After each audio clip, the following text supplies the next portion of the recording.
Баршаңызға сәлем, менің есімім Гүлбану. Мен сіздерге бүгін осындай упипай тортының рецептімен бөлісетін боламын. Заказ алып жазсаңыздар да болады. Осы рецепт бойынша мен клиентіме жасаған тортым. Менің каналыма тіркеліп, қоңыраушаны басып қойыңыздар. Ол үшін бізге 4 жұмыртқа керек. 4 жұмыртқа егер үлкен болса 4-еу, егер кіші болса 5 жұмыртқа жеткілікті. 4 жұмыртқаға 170 грамм шекерімізді миксермен жақсылап, бірінші жай жылдамдықтан жоғары жылдамдыққа дейін ақ көбігі шыққанша араластырып аламыз.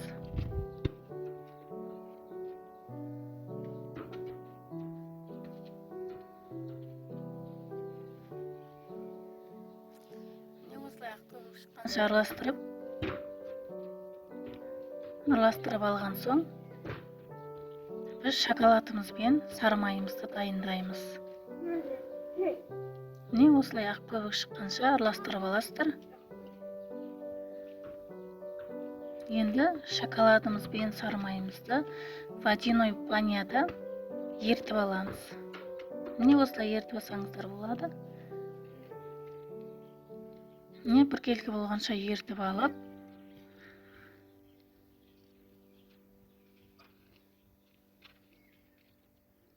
араластырып аласыздар біркелкі етіп.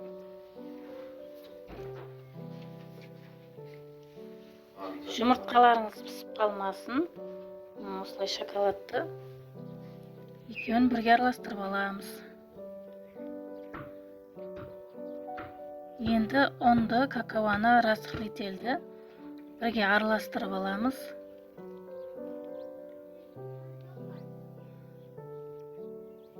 Қасықпен жақсылап араластырып алдым.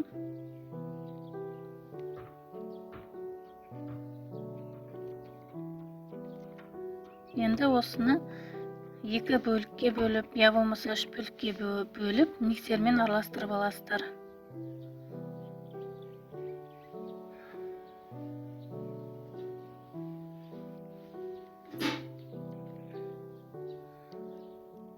Міне осылай әдемі қою масса шығады.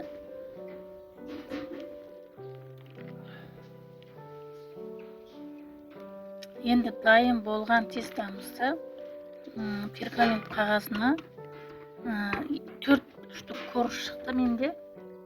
4 қасықтан салдым. Сіздер де солай жазсаңыздар болады. Осылай қасықпен домалақтап шықтым. Менде 4 корж шықты. Барлығын пісіріп аламыз. Пісіріп алған соң кольцомен жан-жағын тегістеп шығамыз. Міне мен 4 коржымды пісіріп алдым. Енді осындай кольцомен жан-жағын тегістеп шығамыз. Міне осындай топ-томалақ әдемі болып шығады. Енді кремін жасаймыз. Осындай 33% сливкиге 300 грамм творожный сырымызды бірінші араластырып аламыз, біркелкі болу үшін.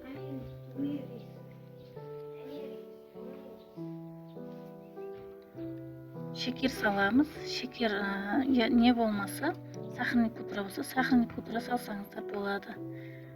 Міне осылай біркелкі болғанша араластырып аласыздар. Қою болып шығады. Міне аударған кезде ағып кетпейтіндей болу керек. Енді менде клиенттің заказ болған соң осындай контейнерде жасадым. Сіздер үй жағдайында тарелкаға жазсаңыздар да болады. Міне осындай насадканы пайдаландым. Упипайға арналған. Осылай кремімізді салып аламыз. Мешокқа, кондитерский мешокқа салып алып, упипай тортымыздың домалақ шариктерін жасаймыз.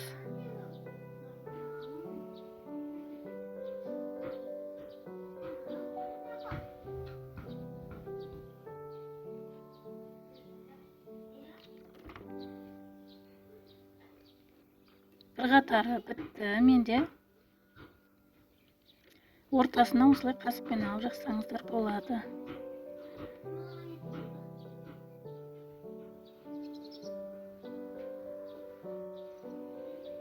Ешқандай қиындық жоқ.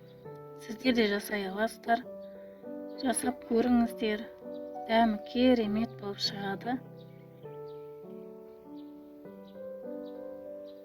Екінші тестті бітіп, үшінші тестіға өттім.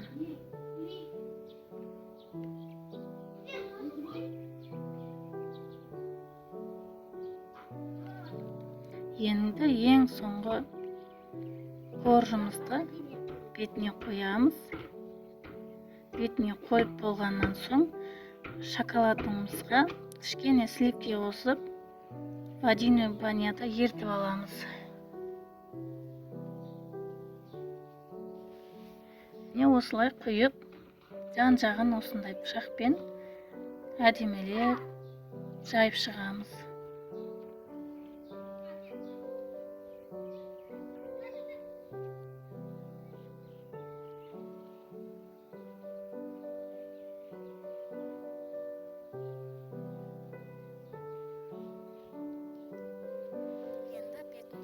Аламыз. Кез келген жемістен болады. Кез келген жеміспен сәндей бересіздер. Менде апельсин, киви және орео печеньесі болды.